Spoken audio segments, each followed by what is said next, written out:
This is your guide to book publishing. Everything you want to know but didn't know what to ask with your host, Dr. Judith Briles. On the show today, you'll find out where book publishing is going and how to take advantage of it. How to identify and avoid publishing predators. What opportunities are emerging as the book trade evolves in new forms. How to avoid losing money and much, much more. Join us now as a variety of publishing pros will deliver insights and strategies to take the author to the next level of publishing. It's your guide to book publishing. Everything you want to know but didn't know what to ask. Brought to you by AuthorU and the Book Shepherd. And now, here's your host, Dr. Judith Briles. Well, hello, everyone, and good publishing day to you.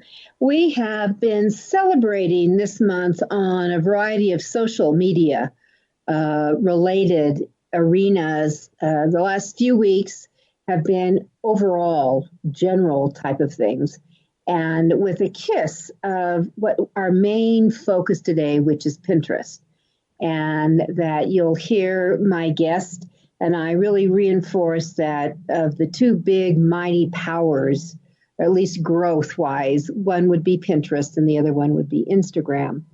So it is something that you should be considering for a variety of areas if your writing and your publishing is in it, and we will talk about it.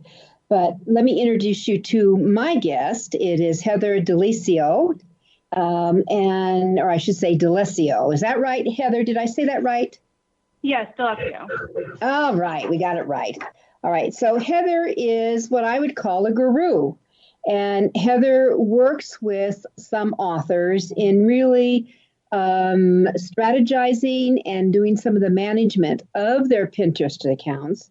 And so that's where we're going to go. That's the path we're going to be around today, because as I said, it is one of the big growths. So I guess, Heather, first of all, welcome to AuthorU, your guide to book publishing. Thank you. All right. So let's just kind of say, so why Pinterest? Why Pinterest?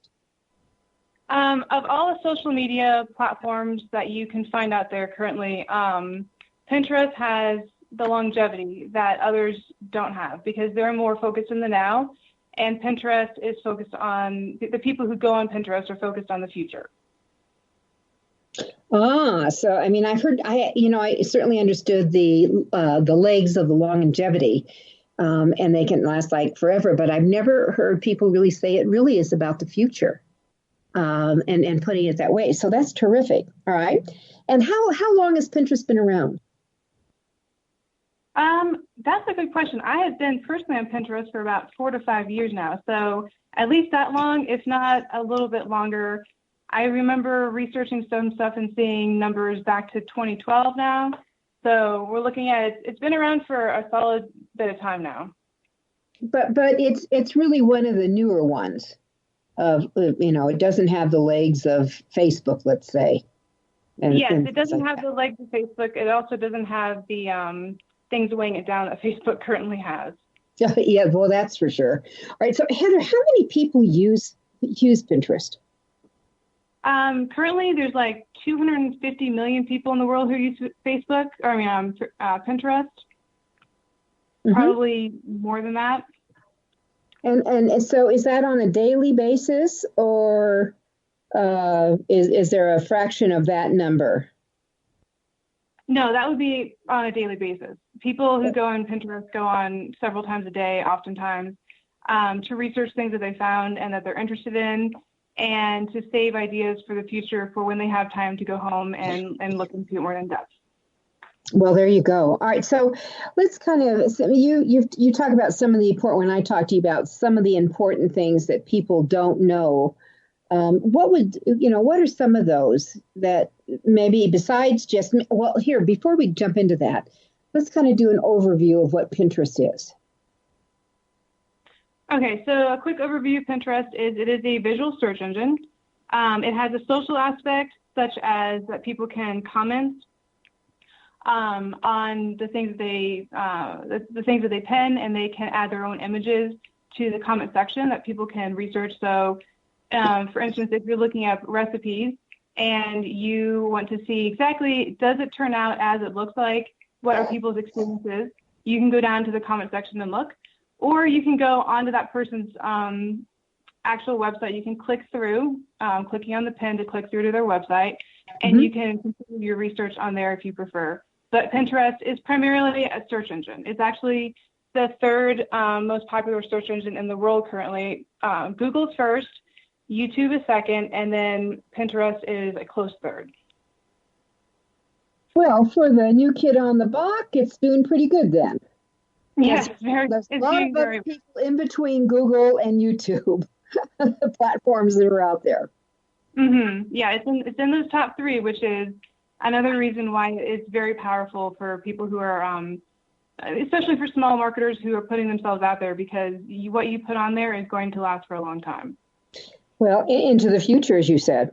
All right, so let's talk about who should be, besides it's this third largest, it's a very visual platform.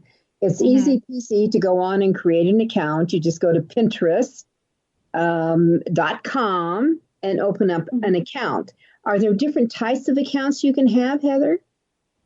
Yes, so there's two forms of accounts that people can have. You can have a personal account, which is just for you to use as you wish. And then you can convert a personal account to a business account, and both of those are free. And the conversion, basically, it doesn't change anything that you've already put on there if you're taking a personal account, an older one, and you're converting it over to a business. Everything will remain the same. The biggest difference is that then Pinterest itself, the search engine, goes from basically looking at your account and seeing it just as a place where people are storing things and they can help, and they'll look and see what's new, but it doesn't give it any kind of weight. Whereas if you have a business account, anything you add to it, especially content that is from a new source outside of Pinterest, such as something you would pin from your own website, all of that is given additional weight in the searches that people would put into. So if you have a book and you put in the proper keywords into when you create your business account, and you're logging everything cleanly into there, then people, when they search for that particular type of book, then your particular content will get heavier weight than something that it does not come from a profile that is not a business account. So when you create the business account, do you do an additional profile? Do you have more opportunity to, say, enhance it, or is it all the same? You can do the same things on a personal account as you would do on a business account, but what you do is when you're on a business account, the whole point behind it is you would be doing it with a specific purpose of helping to market your work.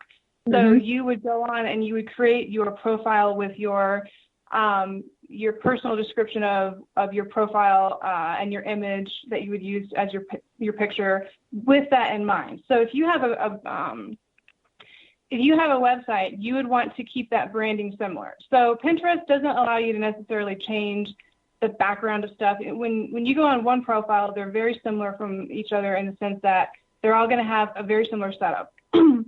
You're not going to be tinkering with it too much in that way. What you get to change is, and what you get to personalize is the descriptions you put into your boards. So a board is, imagine like a big corkboard, or a board that you would create on Pinterest is one section of that corkboard that you would label, say, books to read. And then another one would be blogs to read. And then another one, let's say you write a book about unicorns, it would be unicorn stories. And each one of those, you can go in and you can put in keywords in the description section that you can actually put a phrases in that people can search for. And you can also put in just regular hashtag keywords. And all of that is going to help the search engine to identify what you're putting in there and make it easier for people to find your work.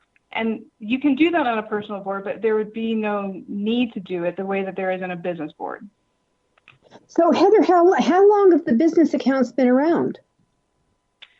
I think the business accounts have been around for 2 or 3 years now. I just have recently gotten into this, so all of that was new to me.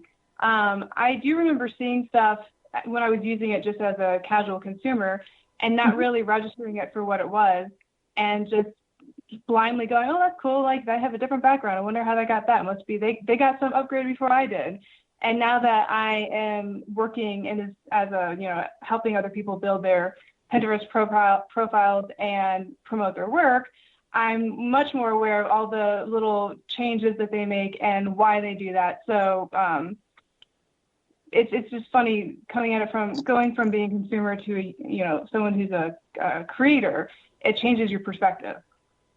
Well, I have to tell you, this is a wow. And guess what I'm going to be doing when we're done with this show today? Well, if you need any help, you know where to get me. You are kind of like at the first call. I actually wrote down call Heather because this is actually new to me. So I love new stuff. How cool is this? And, yeah, I do too. Yeah, and this is huge. So let me come back to it. So we can do keywords and phrases. We add that in. I think we've actually been doing it I think I'm just on the personal side, but I won't be by tomorrow. But then you have, so do you start doing this separation? It's like on Facebook, I would tell people, Heather, that if you keep personal stuff on Facebook, once you start with your book and your business, that's where that goes. I mean, if you want to rant and rave about politics, it doesn't go on your business page. It doesn't go. I would separate the animals. If you've been using if you're a person who has a personal Pinterest profile, that's a tongue teaser right there. But if you do, and you can start a whole new account that is only for your business account if you do not want to have certain things spread out to the public. You can also choose to keep if you just don't want to redo everything, you can choose to keep your personal profile and convert it to a business account, and then just make some of those boards what are called secret boards, which is simple. You just go into your board where it has the edit function. You just click on it. I'm going to have you hold that for a sec. So we're going to go to a commercial break real quick. But this is really important. And so let's come back to, when we come back, secret, and also how do you do the conversion. It's AuthorU, your guide to publishing. We're talking Pinterest and hot stuff. We'll be right back.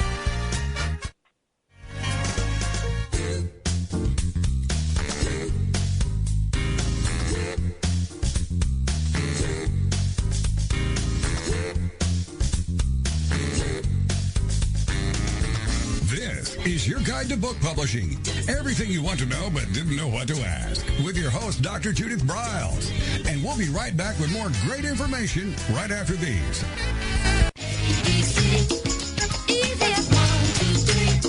Is there a book in you or another? AuthorU shows you how to create, develop, and publish your book without being hoodwinked. If you already have a book out, you will find a supportive and brainstorming community that is connected and creative, no matter where you live. AuthorU brings in national experts for its book camps and annual AuthorU extravaganza.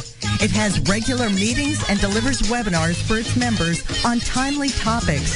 Through AuthorU's extensive network, members enjoy exclusive benefits, including significant discounts for a variety of services necessary to publishing. AuthorU is the premier authoring resource in the country, creating community, education, guidance, vision, and success for the serious author. If you want to create a book that has pizzazz, punch, and panache, AuthorU is for you. Timely author and publishing tips and articles are posted on its social media platforms, and it is free. Discover AuthorU, where authors go to become seriously successful.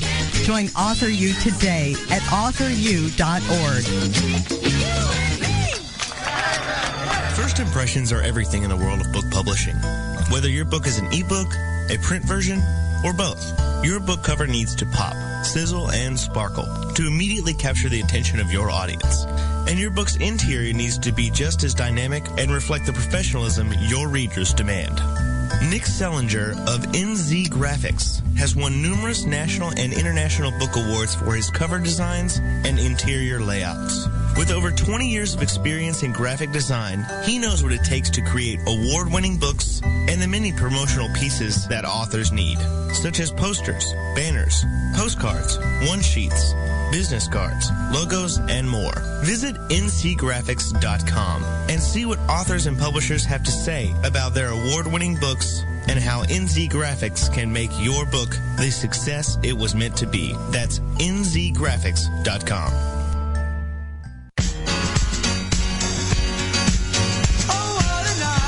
Are you confused about publishing options? Do you know which printing option is best for your book?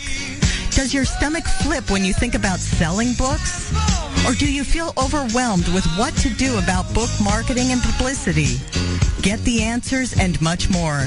Get them and from someone who knows publishing inside and out from both the traditional and independent sides, how to make a successful book. You can't do it alone without paying the price.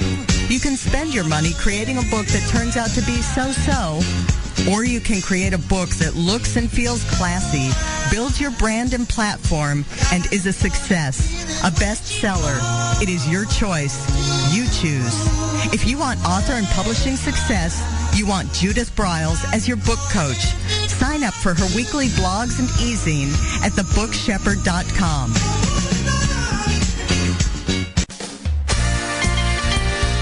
Welcome back to your guide to book publishing. Everything you want to know but didn't know what to ask. If you want to write and publish a book, if you want to be successful as an author, your guide to book publishing, everything you want to know but didn't know what to ask, is for you. Stay tuned and you'll hear about statistics, scenarios, and strategies on what to do now to get you published. So let's get back to the show. And here again is your host, Dr. Judith Briles. Well, I have to tell everyone, I went to my Pinterest account during the break, and yours truly has a personal account, but that will not last for long. And if you have a book, which most of you who are listening in have, or the ones who don't have and are listening in will have, this is something I think you need to know about, because this is part of your book promotion, your book marketing.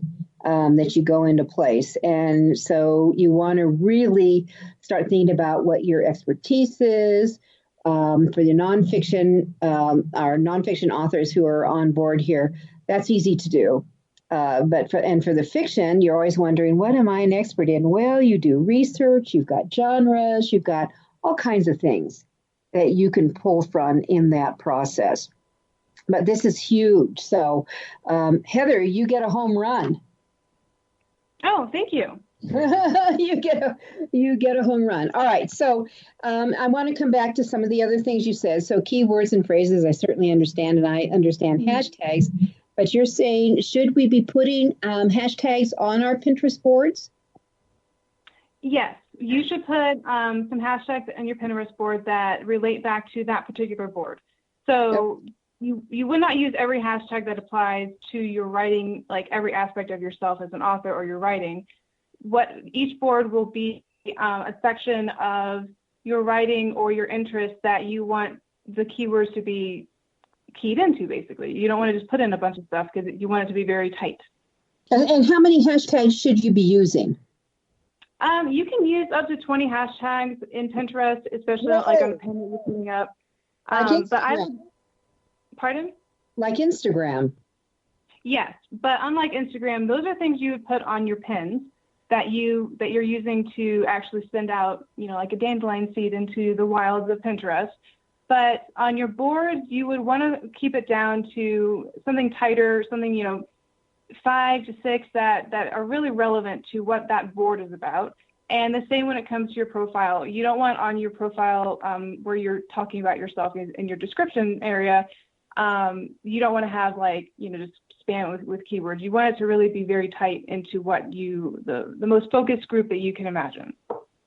Let's talk about the profile for a sec. So you're doing your modification profile for your business account and you bring it in. Is it better to, like I always put down, I'm a book and publishing expert, which would be the no-brainer. You put a hashtag in front of book and one in front of publishing. Would it be better to go ahead and write and I don't know how many characters Pinterest allows. Maybe you can help us here. But would it be better to wait to do the one sentence description and then add it at the end, even though you repeat those words? Yes, that's how I do things when I'm working on people's accounts. I think because of the way that things come up in the search engine itself, it's nicer to have it as a tighter, as a description that is a sentence that people can read, because sometimes they'll get cut off depending on if they're reading it using a mobile device or their laptop. It can cut off your description. So you want it to make that a little bit more easy to read and also compelling for people to click through and read the rest of it. And then do you know how many character space that they're allowed for their profiles? Pardon, you said what? How many characters, word spaces Yes. they're allowed for their profile on Pinterest? On the profile, I believe it's 150 characters on your, or maybe I think it's 150 characters on your descriptions. But then on your pinned descriptions, the things that you are going to have that link back, that come up in people's feed and that link back to whatever site you want to link them back to, those can have a longer description. But the amount that is shown initially is pretty short. I want to say probably like 30 to 40 characters, and include spaces and whatnot. But then when people click through to read the rest of the description, that can be longer. Got it. So it'll spill over. All right. So great information. So free business account. All right. Now, what about claiming your website? Is that something, would it be different from your personal? Can you have both personal and business, or do you convert your personal to the business? So you mean personal and business website or personal and business account for account on Pinterest? Okay. You have these, yeah.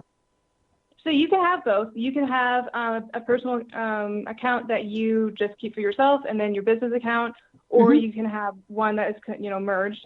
And as we mentioned earlier, you can, if you want to keep your personal account and turn it into a business account, but have certain things that are not seen by your followers, then you can just select to make those secret, which is a very simple process of clicking the word secret, and then it locks your account.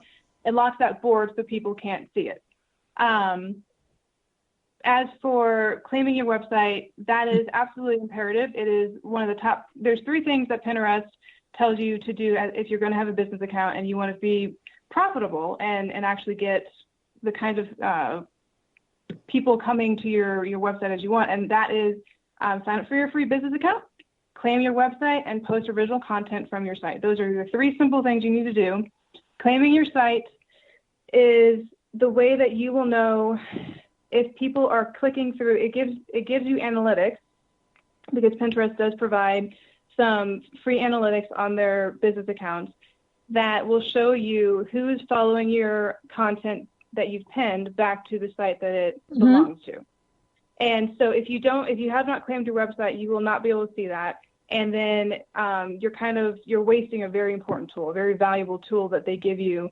And then you can also, when you've claimed your website, and you can put a pin button, a widget on your website, and then that also shows who's going from your site to your Pinterest stuff. So who's clicking through on the stuff and saving things from your site to their personal profiles that you might not know about otherwise. All right. So I'm looking at my website, my Pinterest, and it has pinterest.com/Judith Briles. Does that mean I've claimed it? No, if you only have a personal site, you cannot claim your website because you're not getting analytics. And the way that you claim your website is slightly complicated for people who are not familiar with web design.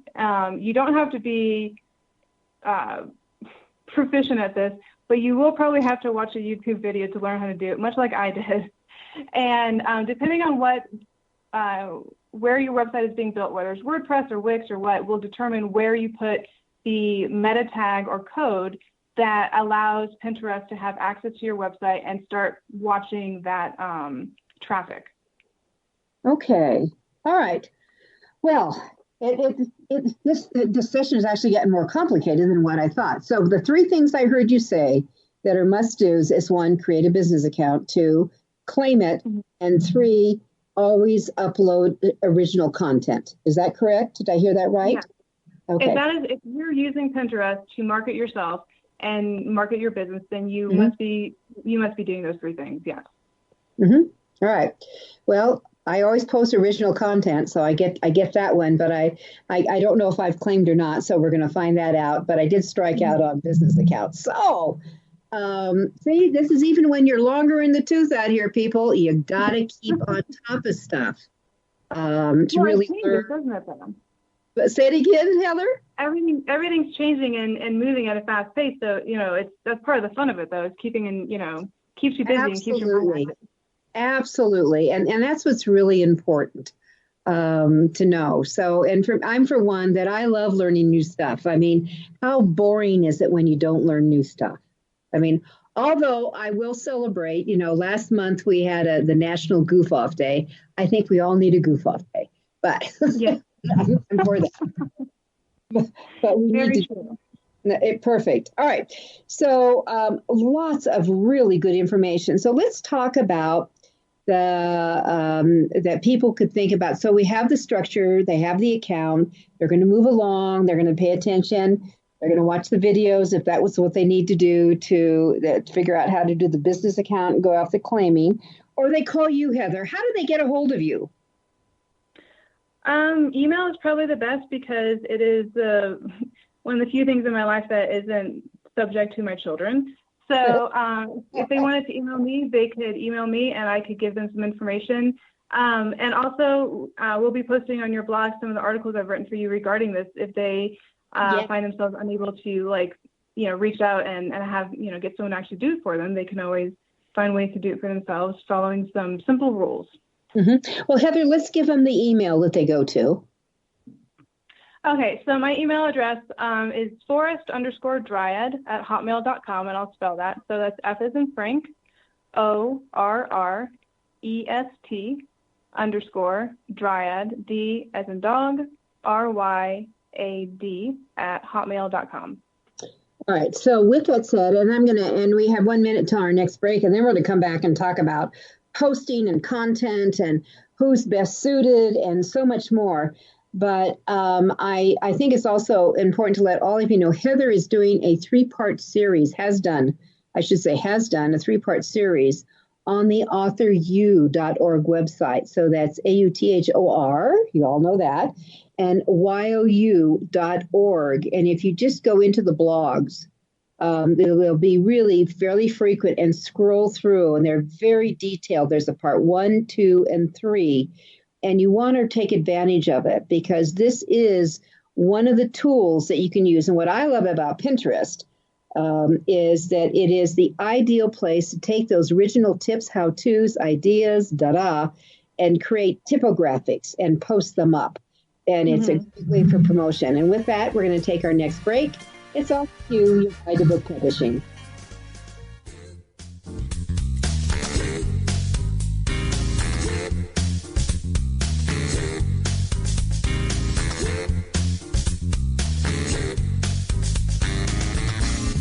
Is your guide to book publishing. Everything you want to know but didn't know what to ask. With your host, Dr. Judith Briles. And we'll be right back with more great information right after these.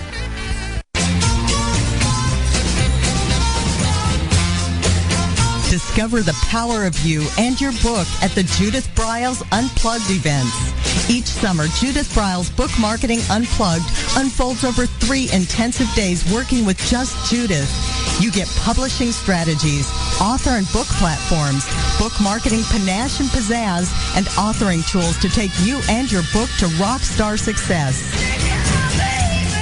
In the fall and winter, Judith Briles Speaking Unplugged includes Judith as your coach and mentor during 2 powerful days. You will learn how to structure a speech, how to create openings and closings, how to find gigs that pay you and sell your books, and you will get one-on-one coaching. Go to thebookshepherd.com and click on the events tab to learn how to participate at the next Unplugged Workshop event.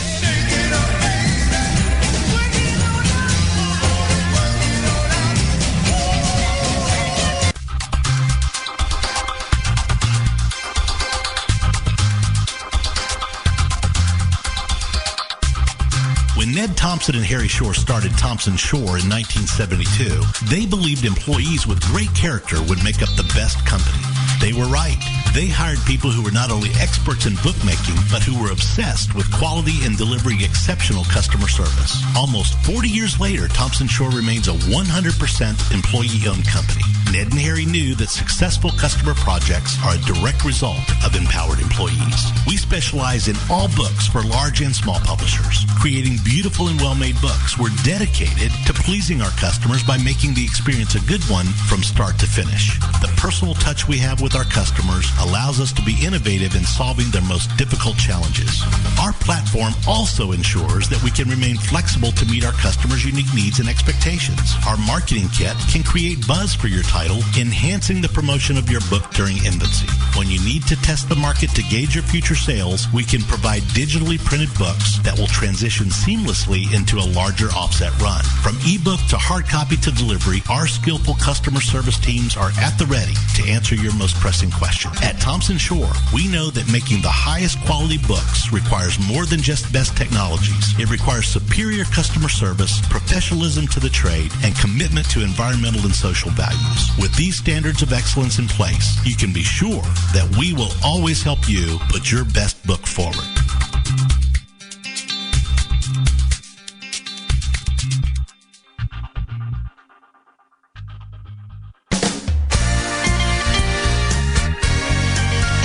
Welcome back to your guide to book publishing.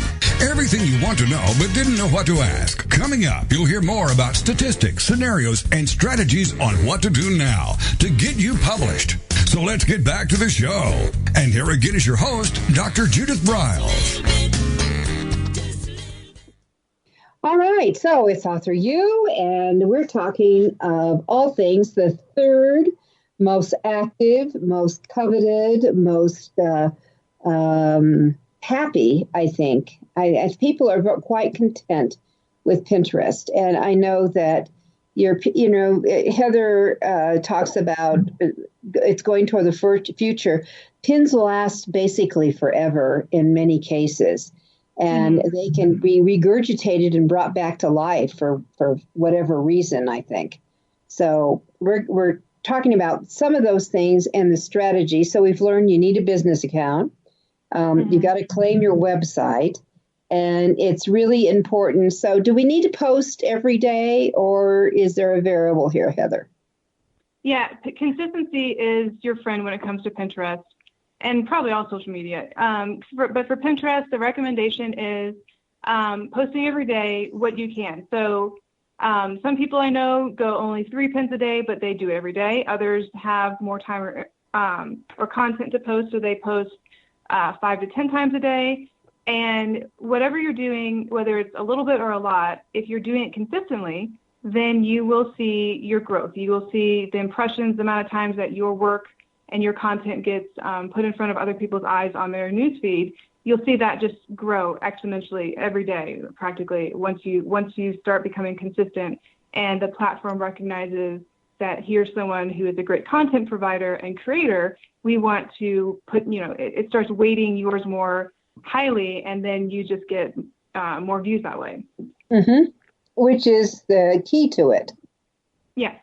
That's what you want to do.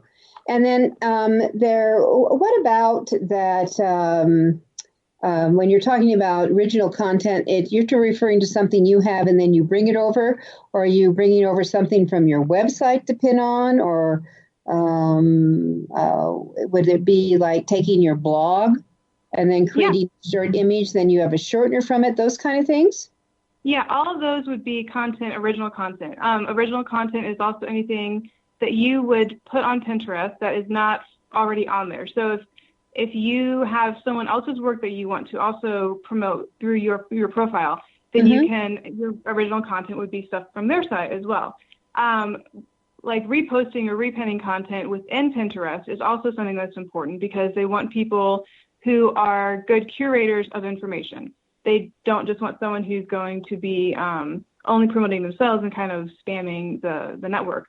But having original content consistently put up along with repinning from within the site to help build your boards and build the content in those boards so that it starts to be easily recognizable as a certain, basically with certain keywords associated with it for the search engines. Both of those things are very important. You can't just do one or the other. You really need to do both. So the repinning, the 80% of repinning, and the 20% of original content, like a lot of social media sites would recommend. Now, I have a question because you're talking about doing one a day, but what if you've got, I have multiple content that goes out every day on my other forms. Like I have 3 different blogs that I do a week, and I know it's a wow, and I have the podcast that we do one time a week, and then I have posters I put up every day. All right, so. Are we restricted to one a day? I mean, are you handicapped? So what if you want to do there's no handicap on it. It is literally like as much as you want, but a good percentage is the 80-20 rule. 80% other people's content that you share into your boards and 20% yours. But you don't have to adhere to that, too strictly. As long as you are being both a good creator of content and bringing stuff in and a curator of content from within the site itself. Mm-hmm. But if you have a lot of content, then go for it, because it is fantastic to have a lot of content to put on. Most people struggle to find the content, and so they're taking, maybe they post once or twice a week to their blog. And then what I recommend for those people is if you don't have a lot of content, that's okay too. If you only have 1 or 2 things that you post a week, then take that content and create 2 to 3 different images, different pins, using like a graphic designer like Canva, and use that to create several different images, and then just pin those, 1 a day or whatever works for you. So you're not restricted to anything, but neither should someone feel restricted because they think they don't have enough content. You do have enough. You just have to get more creative with how you market it. Oh, well, it is all about marketing. But now you brought in the fact that always include hashtags. That opens up so much when you start doing that. Yes, it does. It helps people to find your work. People see things in different areas. All right, and you mentioned Canva for creating the board to drop in, correct? Canva would be the graphic design program you would use, and there are others out there, so don't feel restricted on that. But it's the one that I'm currently using to create the pins and images that would go onto someone's blog, and then from there as well onto Pinterest. And Pinterest does have restrictions on the sizes that they use, though. They want you to use a 2 to 3 aspect ratio, and usually like a 600 by, I think, 900 pixel images. But you can play around with that slightly as long as it's a 2 to 3 ratio and it's not some kind of like huge, long giraffe. And they call it giraffe in typographics when someone creates one of those super long ones. Mm-hmm. Well, I'm a big fan of Canva and using it. And there's so much available on the site that's free that you don't even have to think further. And then I'll just mention it. I've mentioned this many times, but a great place I go shopping for images is Pixabay, Pixabay, and that's another free site. Just ignore the first top line, which is all Shutterstock and that kind of thing. The first line of images, ignore that and just dive down below, and you can cherry pick and use what you want to your heart's delight. Very cool. Mm-hmm. Very cool. All right. So, Heather, you've been doing this for a while, working with people and things like that. What are the questions you wish that people would ask you that they don't? I wish they would ask me, first off, how long is it going to take to get results? Because sometimes they don't think to ask that, and then they don't start asking it until they start getting frustrated. So if you ask it at the outside or at the beginning of things, then you're going to be prepared. So Pinterest is the long game. It is not something you're going to see results in a week.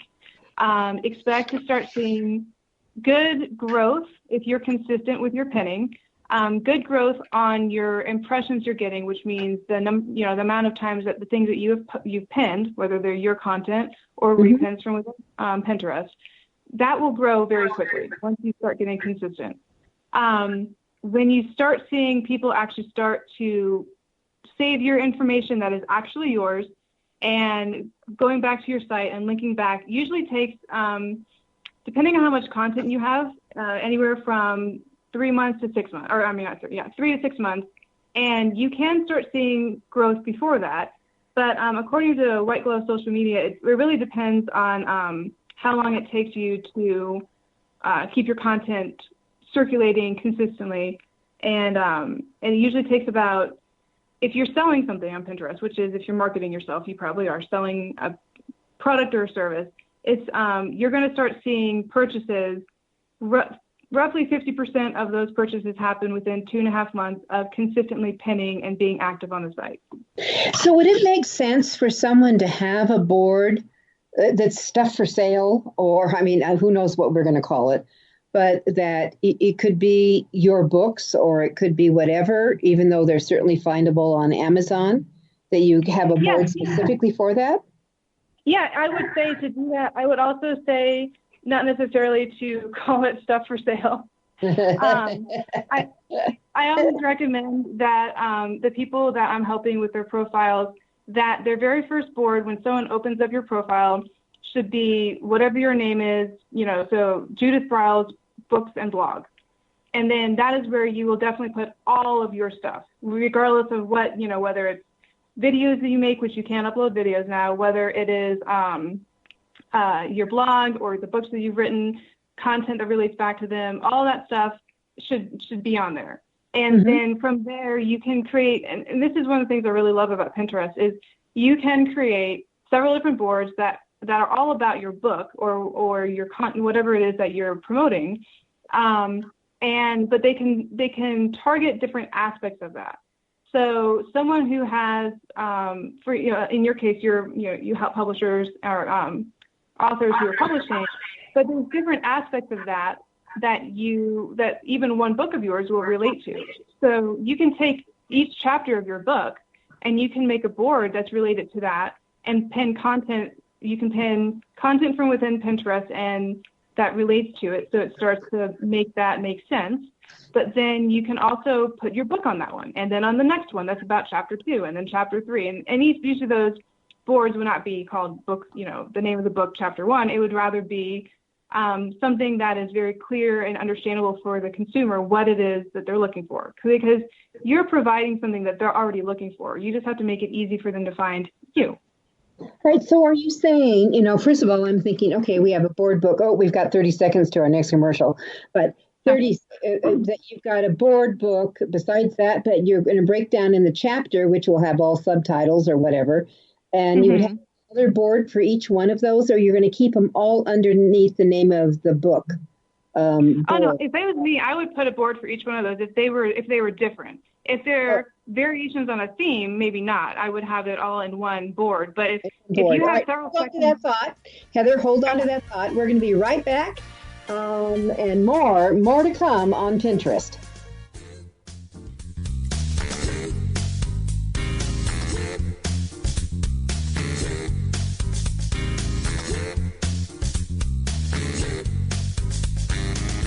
This is your guide to book publishing. Everything you want to know but didn't know what to ask. With your host, Dr. Judith Briles. And we'll be right back with more great information right after these.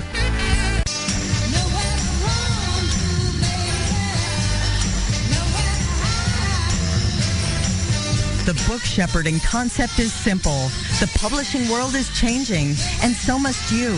You need an experienced shepherd and guide to collaborate with you as you create, strategize, develop, publish, and achieve your publishing goals. Publishing is riddled with obstacles, sometimes nightmares for the author. You do not need more problems. You want solutions. Dr. Judith Briles will shepherd you through the maze and chaos. At times, she has had to step in and rescue a book that has been sabotaged by a publisher, by a publishing service provider, and sometimes even by the author. If you want author and book success, connect with her today at thebookshepherd.com.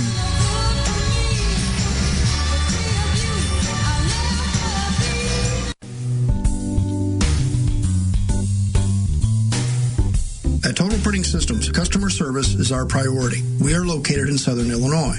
Our employees have an average of 18 years experience and know that customer relationships are important to our continued success. We have been a short-run book printer for nearly 40 years and always stay at the forefront of technology. Our niche is from 1 to 5,000 copies. Today, we offer digital, black and white, and 4-color high-speed inkjet printing, a cost-effective way to introduce color into your short-run titles. We, of course, offer traditional offset printing as well. Bindery is done in-house, from adhesive case binding to PUR perfect binding to mechanical binding of all types, including side sewing. We provide warehousing, kitting, distribution, inventory management, a new print-on-demand facility, streaming browser-based ebooks, and bookstore.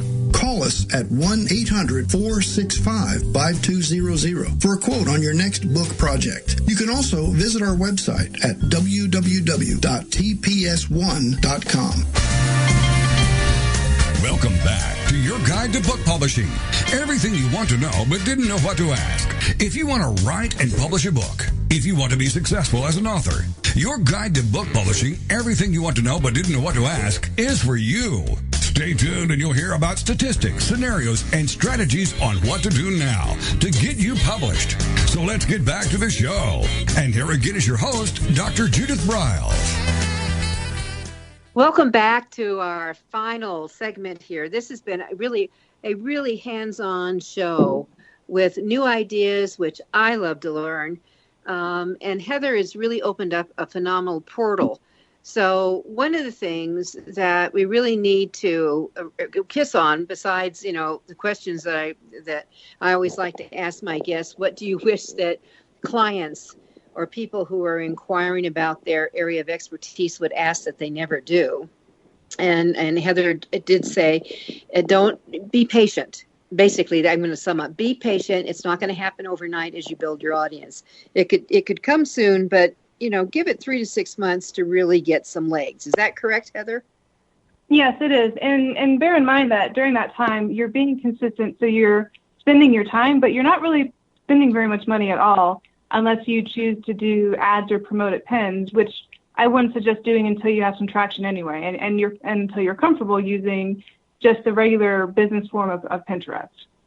All right. And also, everyone, you're all going to go get a business account for sure, including yours truly here. All right. And then, so is Pinterest really worth their time, in your opinion? All right. Absolutely. Yes. So for marketing, for visibility, for being an influencer, I'll just add those things on it. And then my question, Heather, is, and then I want to come back to this board thing on breaking up a book, which intrigues me. Okay. How much content does it make sense for a author to bring over from their website that they've already posted out? Do they get penalized with that at all? No, so you're not going to be penalized by bringing over all your blogs and starting to post all that. You do want to be cautious at the beginning, especially with a new account, to not just start putting all of your content on right away without also taking things from within Pinterest to put onto your profile. Because again, they want to see creators, which is what you are doing when you're putting new things on from your profile.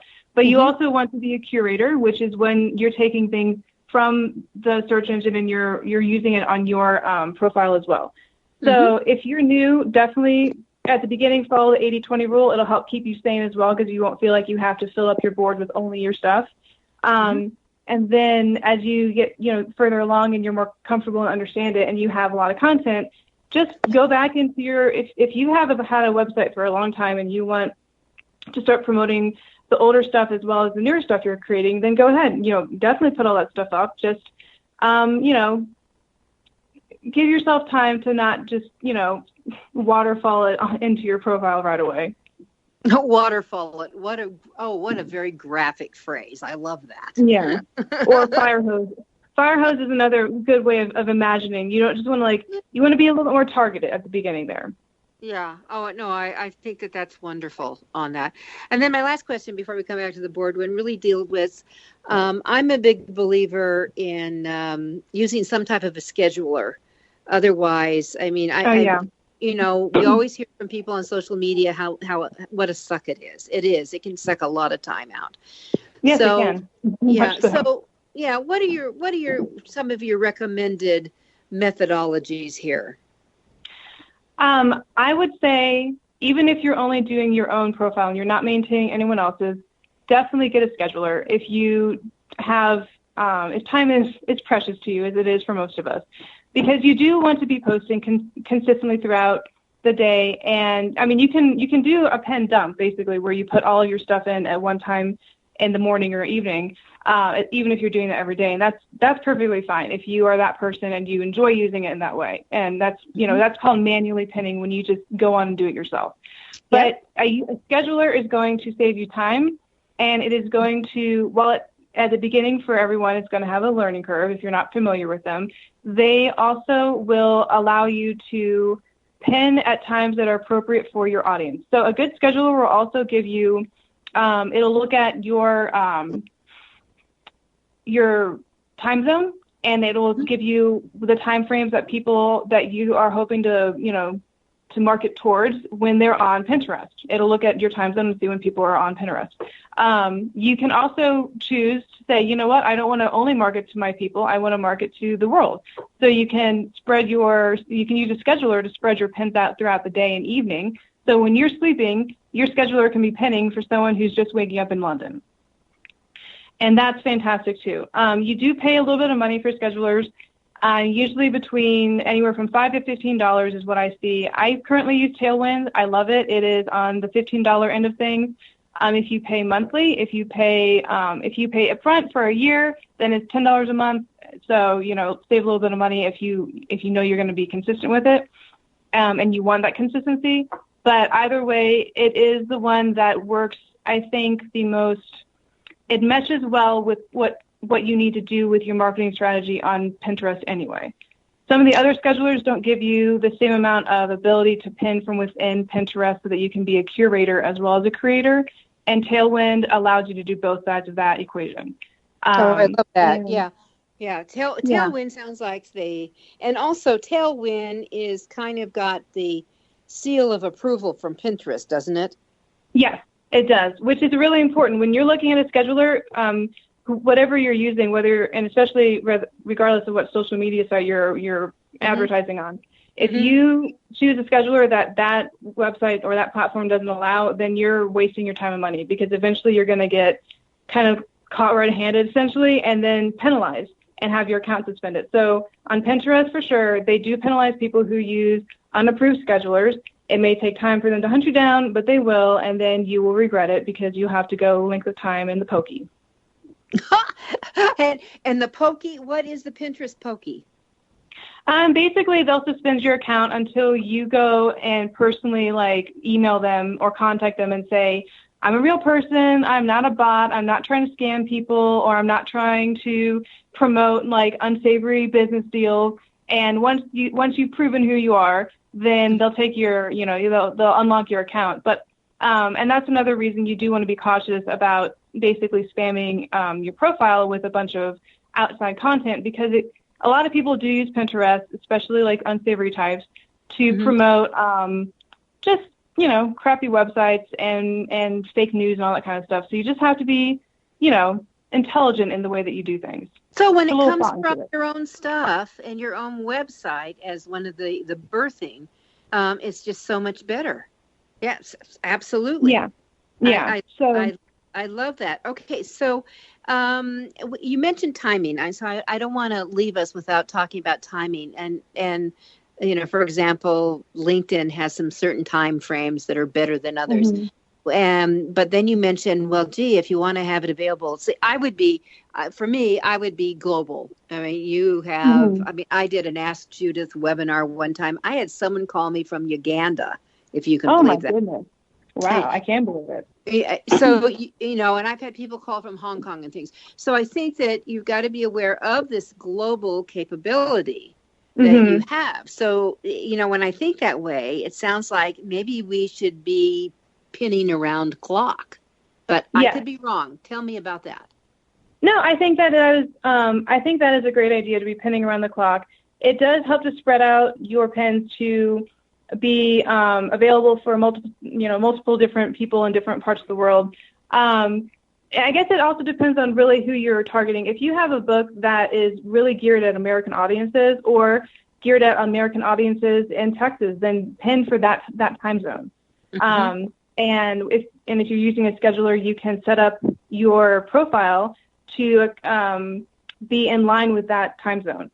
And if you want to set up your profile on a scheduler to be available for multiple time zones, then you have the freedom to also. Now you'd probably have to do the research on the optimal time frames for those areas, but you could also set up times where your pins go out that are not considered optimal for the time zone that you have selected as your area, but that you know from your research would be great for the areas that you're also trying to reach, like Germany or something.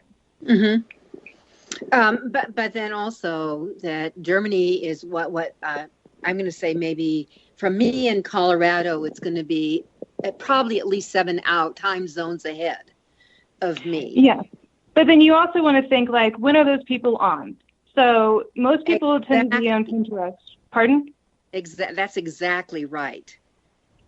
And different cultures have different ways of utilizing these platforms. So strangely, one of the people I work on, so she's in San Diego, and one of the optimum times that I keep getting for her profile is set for like 2 a.m. on like weeknights. And I think these people must have insomnia because I'm not up at that point in time. So yay you, I mean, go for it. But I don't know. But that's just one of the optimal times for that area.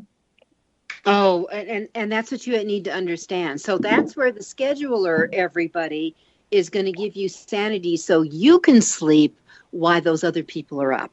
And that's what's really important. Okay, Heather, we have 2 minutes or less left. What is there anything you can kiss on those boards that we have missed? The boards. Let's see. The boards are the heart of your work, so they have a lot going for them. And there's a lot of information for it, but a lot of it's common sense. Once and in the blog articles that I've written for you, I do have a huge section that talks about boards. And because there is just so much to be aware of, let me bring up one of the articles and I can skim it for you. So you're going out, one of the things, though, some people get confused as to what kind of boards to go on. So let me give you a quick breakdown on boards that would be important to have from the get-go if you are an author. Your really first board should be, Jane. So let's use use your name, Judith Briles. Judith Briles, books and blog. Then you would have one board that is totally just for a book, book with title, like title 1, book title 2, and so on and so forth. Then you would want to have things that also relate to you as a person, as an author, that can help you to promote yourself through your blog.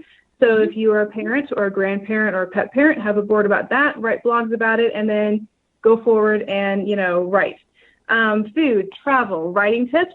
Fantastic. Blogging tips. If you do podcasts, podcasting tips. Have a book club board and make sure your book is on there consistently. Okay, Heather, we're going to have to stop. Guess what? We're going to have to do this show again. We'll have to do a part 2. Like the blogs, as you started putting the blogs together, we saw that they were growing. And so I think we're going to have to bring you back and do another show. That sounds great. All right. So everyone, happy writing, happy publishing. And we are in the heart of now spring, certainly in the Rockies. And so here we go. Thanks for being with us. It's AuthorU, your guide to book publishing.